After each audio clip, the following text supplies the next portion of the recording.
Hi guys, I'm also going to be posting some math review videos for students to continue practicing that skill while we're out of school. Today we're going to be working on finding one more and one less. So in order to do this, I'm going to ask you guys to either find 10 different items in your house. It could be rubber bands, it could be hair ties, it could be toys, crayons, change, any 10 items you have. And if you don't have them, that's fine. You can use a paper and a pencil and you can draw circles to represent those items. I'm using rubber bands because that's what I could find in my house. Now, when we find one more, we are going to start with a number and then we're going to add one more of our item to our number. So I'm going to start with one rubber band. So grab one item that you have or draw one circle, and then we're going to find one more. So in order to find one more, I'm going to pick up another rubber band, just one because it's one more, and I'm going to put it next to my first rubber band. Now I'm going to count how many I have in all. I have 1, 2.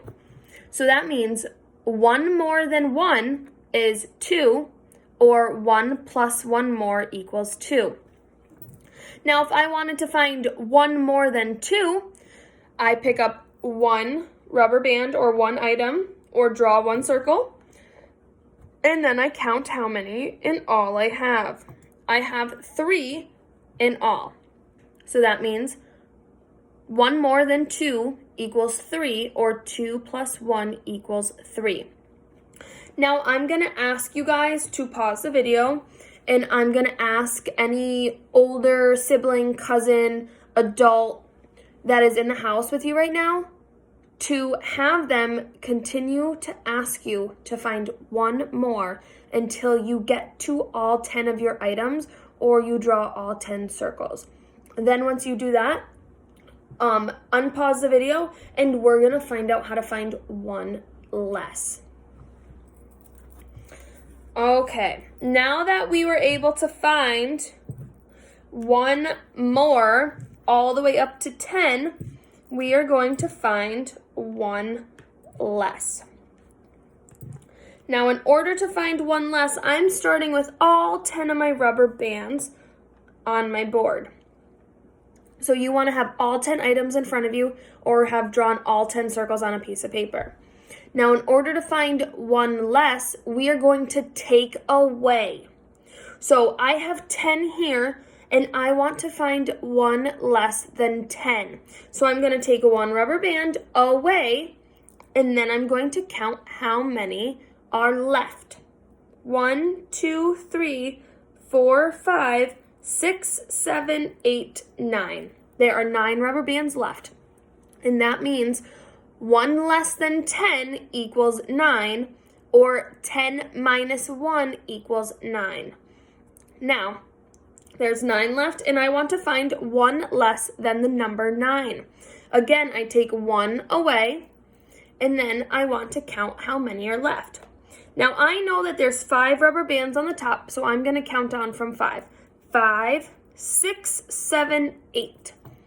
There are 8 rubber bands left, which means 1 less than 9 equals 8, or 9 minus 1 equals 8. Now, again, I'm going to ask you guys to pause the video and have an older sibling or cousin or parent ask you to find one less until you get to 0. And then once you're done with that, unpause the video, and we're going to go over the work that we're going to do today. Great. I'm glad that you guys all found one less until you got to 0. So now we're going to go over our work. On our worksheet, we're going to find one more and one less of a specific number. So that number's already on your paper, but those boxes that are one more and one less, you need to fill in. So it looks like this. So number 1, for an example, the number that we're starting at is 12. To find one more, we add one more, which is 13. And to find one less, we go back to 12. And then we go over here and we find one less. We take one away, which is 11. As you can see, the numbers get bigger. So a strategy to use when those numbers are higher is counting on or counting back. Because if we find the 46 items or draw 46 circles, that's going to take so long, and we can find one more and one less in a much quicker way. So to find one more with bigger numbers is by counting on. So what you do is you take the number that we're starting with and you put it in your head, and then you add one more. So if our number is 24, we put 24 in our head, and then we count on one more. 24, 25. So one more than 24 is 25.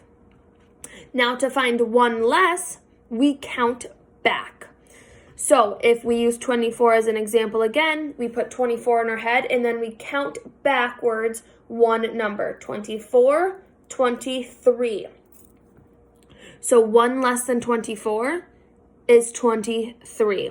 So that is a strategy that I have been having kids practice in the classroom, and I would like them to continue practicing with larger numbers when they aren't sure or they need some help.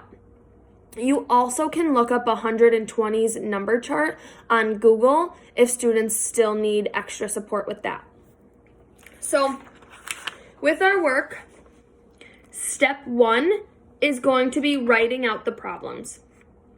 Step 2 is going to be finding one more. So you're finding one more, all the ones on this side of the number, plus 1.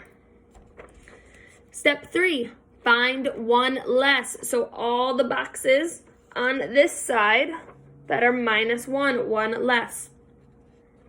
Step 4 is going to be to share your work with me, because I love seeing all the amazing work that you guys are doing at home when I can't see you in person.